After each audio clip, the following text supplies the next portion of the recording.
who's had a very interesting road trip. And, boy, what a call. Do we have that call from Friday Night, Carter? Do we have that call? I think it's the call of the year. It may be the call of the year, maybe the play of the year. The Chapman with his play, the stretch by Lamont Wade Jr. We'll get that in a second. But Flem and Javi Lopez doing a hell of a job on that road trip. Flem, good morning, man. Thanks for joining us today, man. I know you got the day off Thursday, so we want to give you that day off after the 6-game roadie in New York and Pittsburgh, and, of course, what's happening right now with Philadelphia.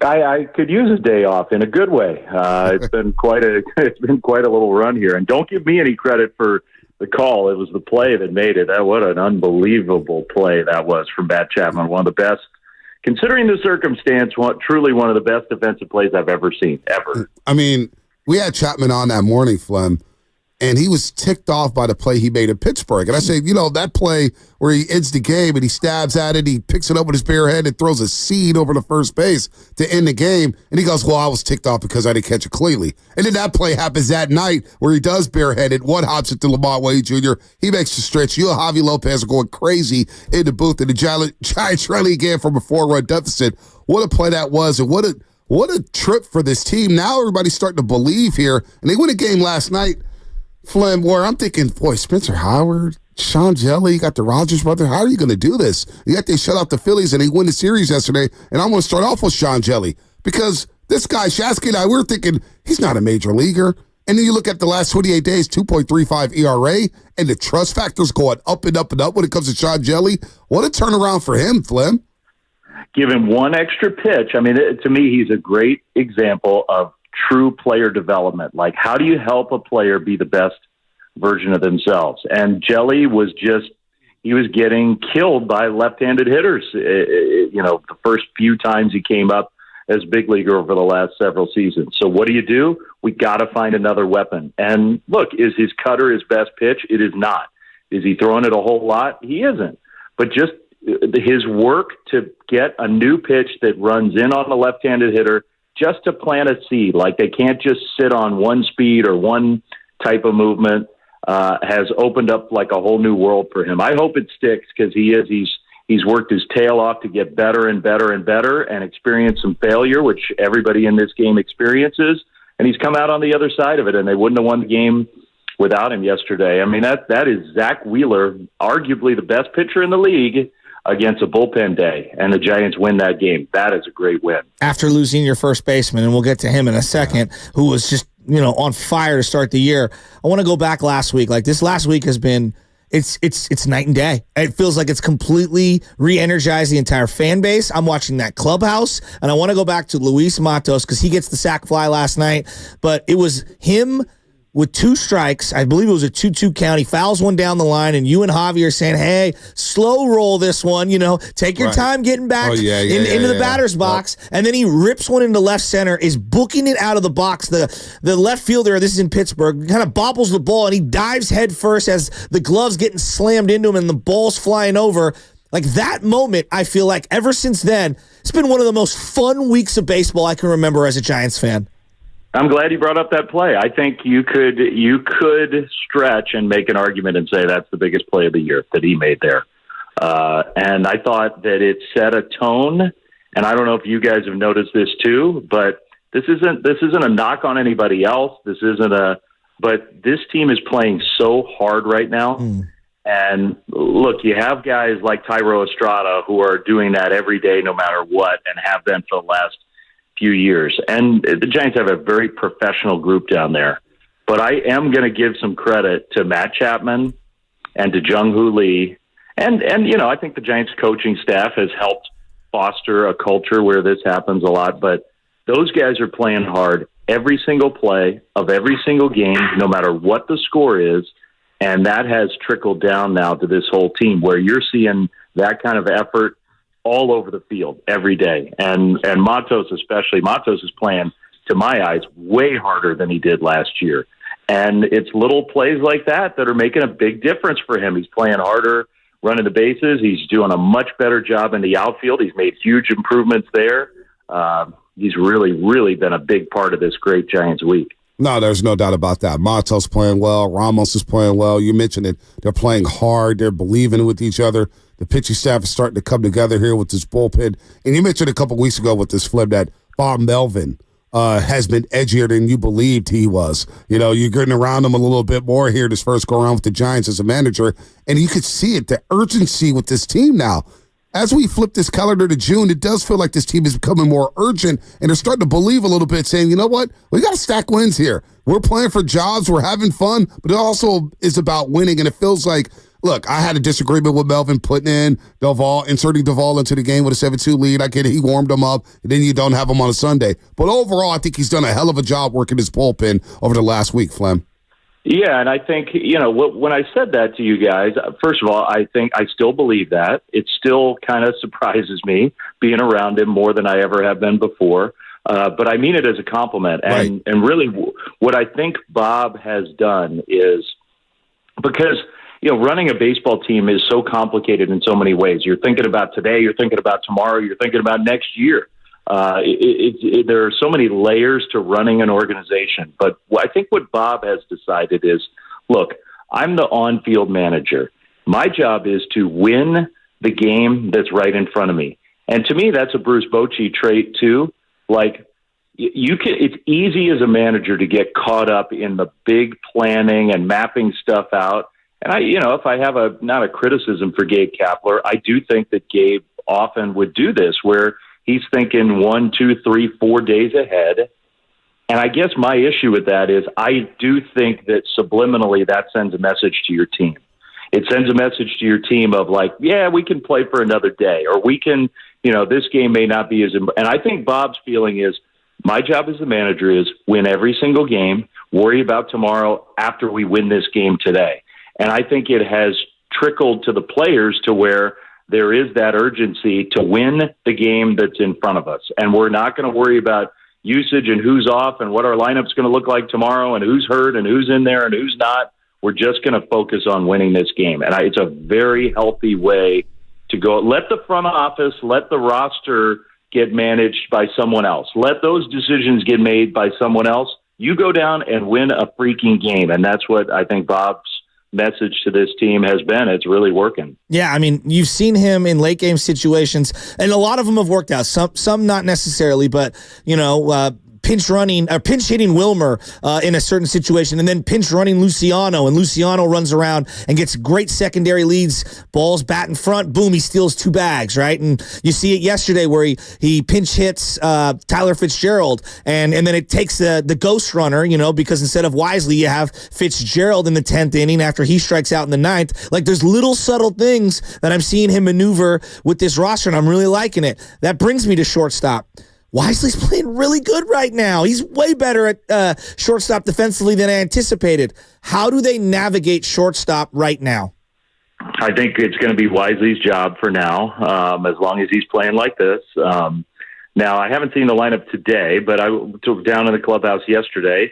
Sounded to me like Luciano was going to get a start today. So, they're not. This is not personal to Luciano. Mm-hmm. They're not trying to bury him. They're not trying to ruin his career. They're trying to give him a breather. Things were moving real fast for him.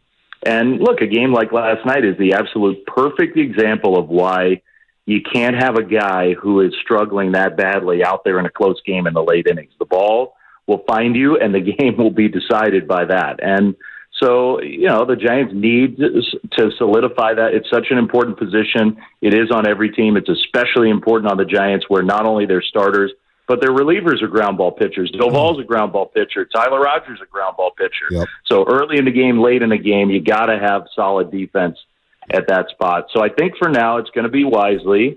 Ahmed, I saw Nick yesterday. He's making some progress. He's not like super close. It's not a matter of days, but he's getting there, and there will be a spot for Ahmed when he's healthy and ready to go, because he just was spectacular defensively for the first month of the season. But Fitzgerald will get a crack at some games probably, especially in a scenario like last night. We'll see what happens with Luciano, but Wisely's been really good. No, he has been really good. Soler, DH, hasn't been really good.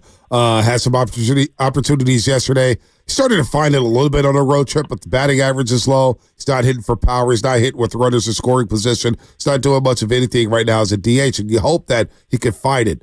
But with Conforto looming, I guess a two-part question here, Flip. One, how close is Conforto? And two, are we going to see the platoon now as a DH where Conforto faces right-handed pitching, Soler faces left-handed pitching? That's a good question. I don't know. I mean, I don't think, my guess is no, not exactly like that. Conforto hasn't been as fast of a recovery as they were hoping. And I think they were really hoping that I was expecting to see him this series. Right. Then they were really expecting to see him over the weekend against the Yankees. Sounds to me like no. Sounds to me like not this week. When the Giants go back on the road to Arizona, that may be when we see Conforto again. You just got to be careful with that. Yeah. You got to be careful with that injury. You can't rush it back. You got to make sure it's healed. So I understand that. It is easier to slow play stuff like that. They're certainly doing it with Slater. Slater's feeling fine now, but he's down in Sacramento trying to get some at-bats. It's a lot easier to take your time when the kids are playing as well as they are and when you're playing as well. So that gives you a little luxury. Yeah, Soler's got to get it figured out. He does. And it is a possibility, you're right, that against certain right-handers, Conforto could DH, especially coming back from the hamstring thing, if you want to get his bat in the lineup, but give him a few more, even a couple weeks of kind of taking it easy. Right. That would be a good way to do it. Soler did have a good road trip. He did. Yep. He had some big hits that helped the Giants. Almost all of those were line drives up the middle to right field. He's trying to hit a home run, it looks to me, like every time up there. Right. And I do wish that he would take a little pressure off himself. Like, you don't have to be that the home run is his thing, but that doesn't have to be your thing every single time. Just simplify a little bit, and I think that can help get him going. How influential has he been to the youngsters, though? Because Shasky brought this point up, and it's kind of wonder about that with Matos, Ramos. They feel really comfortable right now, but you do have some veterans in Estrada, Soler, some Latin players here who can help tutor these youngsters. How has Soler been in the clubhouse? Because maybe I'm underrating that aspect of his game with this team. Maybe he's been influential to the Ramoses and Matos of this ball club, and even Luciano for that matter. Yeah, I think he definitely has, but Wilmer's the ringleader for sure. I mean, there's no question that Wilmer, of that group, the Spanish-speaking players look to Wilmer like he's their guy. And, got it. You watch him on the airplane, and all those guys are listening to Tyro and Wilmer and Soler tell stories. I mean, it is a nice thing. It can be a lonely existence when, you're one of one or two players on a whole roster that speaks a certain language. And I think it is helpful for a lot of these young guys to have some teammates who have similar backgrounds. It's a very cohesive group. It's not a cliquey group overall, but it's just a comfort, a security blanket. You can go to somebody for some advice in a spot who you trust. But to me, Wilmer's that guy for those young players. It's crazy. Like, we've wanted more spirit and, joy and all this stuff. And, like, the whole road trip, I'm seeing, like, the Bailey home run, for example, the Matt Chapman home run in Pittsburgh, Matos making plays. You guys will cut to the dugout, and the dugout is going bananas. And I'm seeing all these young guys, and then the mixed-in vets, and Matt Chapman showing a spirit to him that I just didn't know existed. It does feel like these young guys, the Bailey, Luciano, Ramos, Matos, Sean Jelly, all the young guys that came up together have, like, their own little camaraderie, and the vets are really, like, they're meshing the vibe. Like, you're with them every day. Are you getting that same feeling that I'm getting that's popping through the television? Oh, for sure. I mean, I probably threw my professionalism out the window a few times on the road trip, just kind of getting caught up in it all, because it is fun. It's fun to watch them have so much fun. Blame Javi, Flynn. Blame Javi Lopez. You guys sound great together. Like, honestly, I was glued to the television on Memorial Day weekend watching. You guys sound so good together. Javi's good, man. The rapport you two really guys have. Nah, I love Javi. I saw him at the Bay Area Sports Hall of Fame. He's doing a hell of a job. But you guys encapsulated how we felt, though, Flynn, with that call Friday night. You guys, that's how we felt. Dude, I was fired up. Look, I think Javi is really in tune with the dugout. I mean, I think he believes that's a big part of any team, is exactly what you're talking about. So we were probably watching a little more closely than we would otherwise. And I'll give you one other person who I think has helped in that regard, and that's Pat Burrell. Pat Burrell down there is such a cool influence on those players, because Pat, number one overall pick, 15-year career, 300 home runs or however many home runs he hit, 2 World Series championships. Like, it would be easy for that guy to sort of just kind of be there as a coach and, yeah, I've seen it all. He gets excited about every good at bat. He celebrates every time one of those guys does something positive. He's cheering, he's rooting, he's making guys laugh. That's such an important quality. Like, look, you look up and down the rest of the Giants coaching staff, they have so many guys who are good at what they do, but a lot of those guys are pretty serious personalities. And Pat's serious, but he also just loves being in that uniform.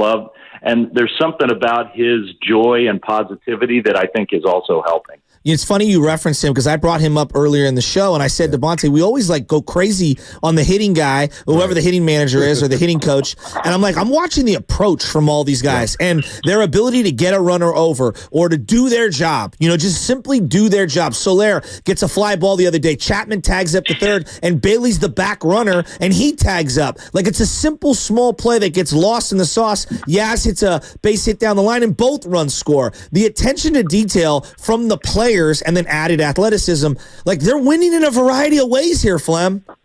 They are, and we should, because it's easy for me to. Pat's kind of the visible guy, everybody knows him, but Justin Veely's doing a heck of a job. He's kind of the technician. Pat always defers to him, says, "Look, that's the guy who really knows all the intricate details about all these players." And Burrow's still, Burrow knows them all, but it's still early in his Giants career as a coach, so he's really been deferential to Justin Veely, who's doing a good job.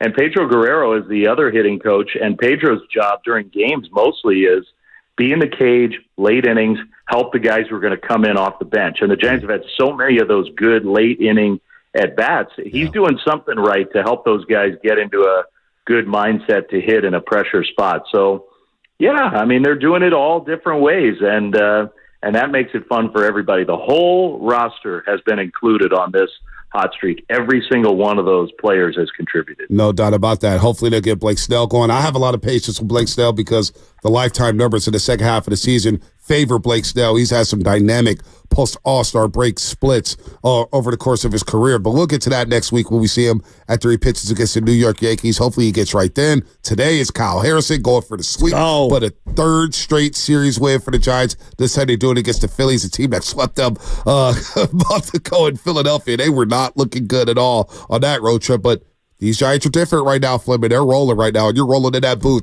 alongside Javi and the rest of the crew there. So have a good call today, Flem. We'll talk to you next week as the Giants go for the sweep today against the Phillies. I have a feeling today, today's going to be fun. It's going to be a big crowd. It's almost like old times, these midweek day games where, San Francisco downtown used to be packed, and so the ballpark would be packed. We've missed that since the pandemic. Like, it's just no doubt there's a direct correlation. There just aren't as many people downtown during the daytime. Today's going to be a big crowd. That's going to be fun, like a flashback kind of game. And then I have a feeling that the weekend is going to be pretty spirited here. There'll be lots of Yankees fans. Giants fans will be fired up. So we should have a lot to talk about. The Bronx Bombers, Judge, Soto. Look, it does it for me. One of the best teams in the league. Still. It does. I feel like a kid again. No, it's going to be fun. It's going to flip real quick. When the last time the Yankees here? Was it when A-Rod hit that majestic home run? That was 07. That's a long time. No, that's a long. They haven't been. Have they been back since? Oh yeah, many times. They were back 2 years ago. They've been back several times. Yeah, but you're right. Yeah. A-Rod hit an incredible home run. You know who else did in a Yankees uniform? Gary Sanchez. Oh yeah, that's right. Also giant. Probably like 2019 or something like that. My goodness, he hit one about 470. That's right. That's right. So they have had Stanton's taken on this ballpark in his career. Like he doesn't seem to have a problem hitting here. The Giants have their hands full. Juan Soto has always had some success here. So they are the Bronx Bombers again. It's like the old Yankees are back. They got a lot of swagger, and so the Giants are going to have to play really, really well. Well, this Giants has some swagger, and they have Hicks, Webb, and Snell going over the weekend against the Yankees. So it lines up well for them for this homestand. Flip, take care. We'll talk to you next week. Have a good call today, brother. That sounds pretty fun. Talk to you soon, guys. Oh, I love it. Flim here on the Morning Roast. Here's that call that we were talking about. Where Flim I think it's the call of the year. Said I kind of lost myself. Into the pitch. A little slow roller. Chapman. Bare hit. Got it! What a play! Oh, look at him. Chapman. That's old school.